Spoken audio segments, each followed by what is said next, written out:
Hi traders, welcome to this currency strength and weakness trading ideas video. This is where I take you through the currency strength meter. We identify currency pairs of interest and we have a little look at some price action. So first of all, what was your best trade of last week? Let me know in the comments section what market it was.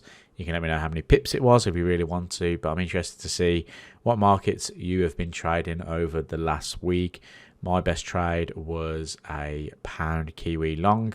I also did pretty well on a New Zealand US dollar short as well. So I like both of those markets, and we'll go take a look at some charts of interest in a moment. But let's take a look at the currency strength and weakness then. So what I've got is two tables here. Okay, one of them is to do with the 50 moving average, so very technical, and this is my technical currency strength meter at the moment.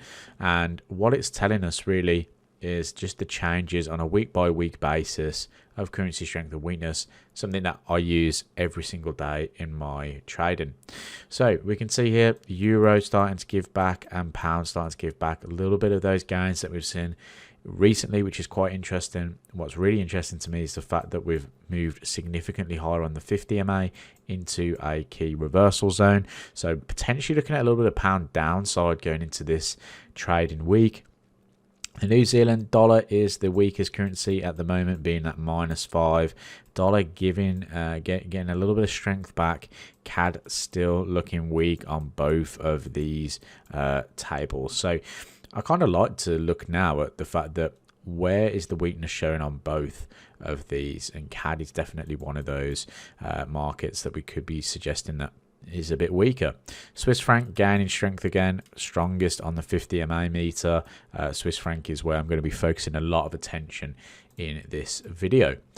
This is the heat map that I've got set up for this week then. So CAD Swiss, I like short ideas on that. CAD yen. Yen pairs a little bit ropey, so I'm staying away from those personally, but anything to do with the Swiss franc I quite like the look of at the moment. So let's go take a look at a couple of charts of interest. Going to look at CAD Swiss first. What's going on in terms of price action in this market, where we can see we had a lot of volume, a lot of consolidation building between sort of the end of March this year to the sort of start of June. Market had a significant breakout. We came and retested that, failed to get some ground back within the area, so the market failed to breach back into the volume, and we had a significant move to the downside. Maybe Swiss franc's being seen as the sort of safe haven currency at the moment. We're seeing a decrease in rates by the Swiss National Bank, but we can see that it's getting stronger. So market using this as a bit of a risk off currency at the moment, which is what we're seeing across the board at the minute. Now Swiss franc gaining strength also as well seasonally is pretty strong at the moment, so I'm expecting a bit more downside.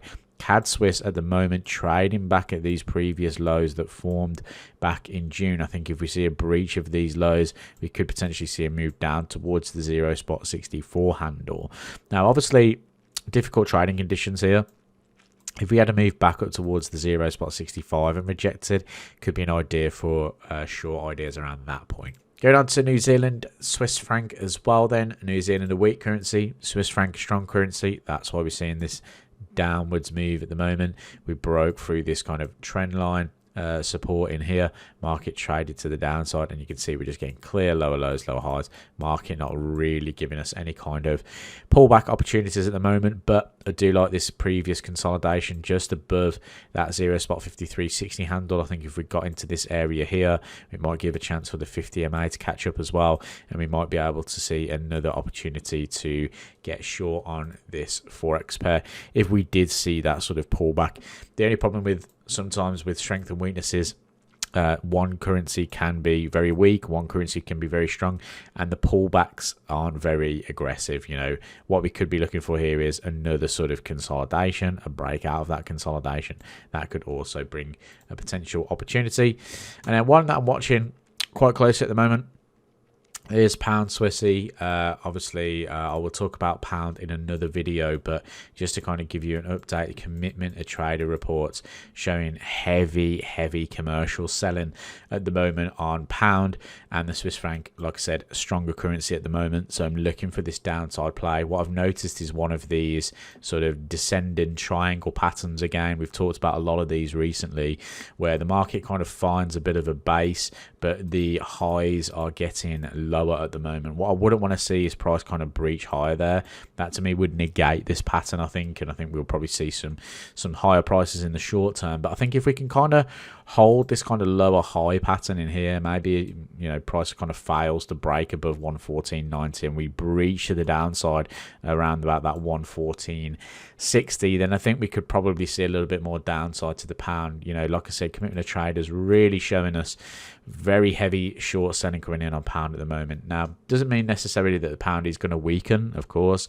It just shows us that the commercials are in a position where they feel that the pound is overvalued and they're increasing those short positions at levels of extreme. So I'm just looking to see if we do start to get a little bit of a reversal in this pound at the moment. So I'm going to leave it there. Thank you for watching this video update. I really hope you enjoyed it. If you did, please hit that thumbs up and subscribe if you're new.